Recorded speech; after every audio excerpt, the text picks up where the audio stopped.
सेना में जाना केवल लड़कों का काम है। तू तो अपने घर का चूल्हा चौका ही संभाल। मैं तो अपने बेटे को भेजूंगी सेना में, खूब पढ़ा लिखा कर। नहीं माँ, मैं सेना वेना की जॉब नहीं करूँ। मैं तो बड़ा बिजनेसमैन बनकर खूब पैसे कमाऊंगा और फिर ऐश की जिंदगी जीऊंगा। बिल्कुल सही है। वैसे भी क्या रखा है सेना में? माँ, ये आप कैसी बातें कर रही हो? आप शायद भूल गए हो, इस देश की आज़ादी के लिए बलिदान हुए वीर सपूतों को, रानी लक्ष्मीबाई जैसी वीरांगनाओं को, लाल बहादुर शास्त्री, बाल गंगाधर तिलक, विपिन चंद्रपाल जैसे पुण्यात्माओं को। रहने दे। जिस रास्ते जाना ही नहीं उसके बारे में बात क्या करनी? पर मम्मी, मुझे इस देश की सेवा करनी है। पहले घर की सेवा कर ले, फिर टाइम मिल जाए ना तब सोच लेना।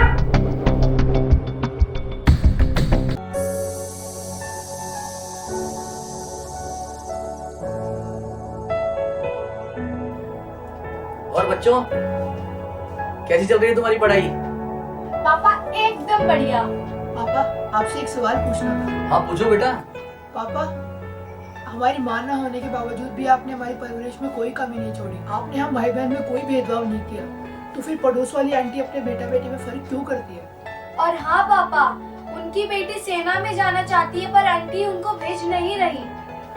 हाँ बेटा, ये सब सोच का और शिक्षा का फर्क होता है। लेकिन मुझे तो बहुत खुशी होगी जब मैं तुम दोनों को सेना की वर्दी में देखूंगा, समझे?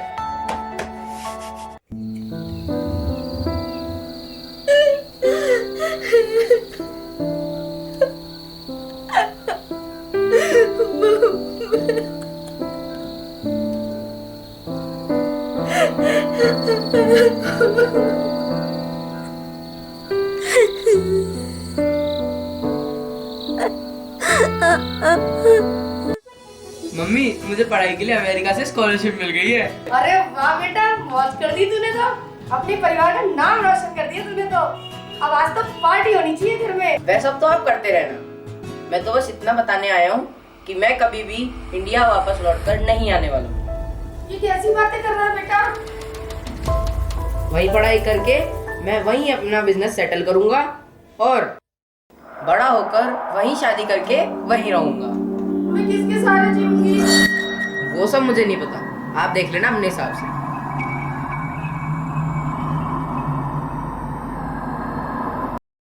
ये कैसी विडंबना है हमारे समाज की, जहां हर शख्स चाहता है कि इस देश में भगत सिंह, राजगुरु, सुखदेव, चंद्रशेखर आजाद जैसे शूरवीर पैदा हों, सुभाष चंद्र बोस, सरदार वल्लभ भाई पटेल जैसे कुशल नेतृत्वकर्ता हो, लेकिन अपने घर में नहीं, पड़ोसी के घर में। सही कहा आपने। और क्या, आज इस देश की माएँ इतनी कमजोर हो गई हैं कि भारत देश को समर्पित औलादें पैदा करने से डरती हैं, या अपने देश से ज्यादा अपने परिवार के प्रति स्वार्थी हो गई है। जिस राष्ट्र के खातिर क्रांतिकारियों ने अपना बलिदान दे दिया और माताओं ने अपने सपूतों को बलिदान कर दिया, उस राष्ट्र के प्रति आज हम इतने लापरवाह कैसे हो गए हैं? जब तक हम बेटा और बेटी में फर्क करते रहेंगे, जात पात के बंधन में उलझे रहेंगे, अपनी वैदिक सनातन सभ्यता संस्कृति को भुलाकर रूढ़िवादी सोच रखेंगे, हम इस देश का तो क्या, अपने परिवार का भी भला नहीं कर पाएंगे। बिल्कुल सही कह रही हैं आप। सबसे पहले आप और हम जैसे जिम्मेदार नागरिकों का कर्तव्य है कि प्रचार प्रसार के विभिन्न माध्यमों से जनता में देश प्रेम की अलग जगाएं, ताकि देश का हर एक व्यक्ति देश की सेवा के प्रति समर्पित हो सके। वंदे मातरम। वंदे मातरम। जय हिंद। जय हिंद।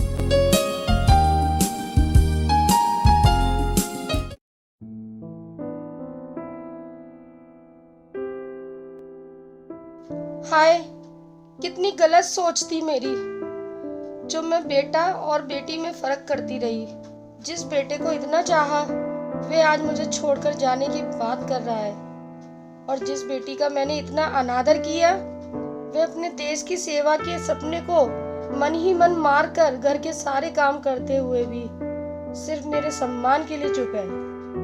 आज चुप रहकर भी इसने मुझे और मुझ जैसे हर उस माँ बाप को, समाज को गलत साबित कर दिया जो बेटा और बेटी में फर्क करते हैं, बेटी को चार दीवारी तक सीमित रखते हैं। जिस देश में मातृ शक्ति की पूजा होती है, देवियों को नाम देवताओं से पहले लिया जाता है, उस देश में मुझ जैसी सोच वाले इंसान अपने आप में एक धब्बा है।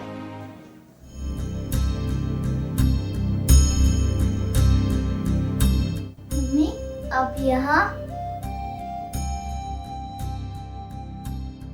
मुझे माफ कर देना बेटी, मैं बहुत गलत थी। तू पूरा कर अपना सपना और कर इस देश की सेवा, सेना में भर्ती होकर। देश का मान सम्मान ही हम सबका असली मान सम्मान है। देश नहीं तो हम भी नहीं।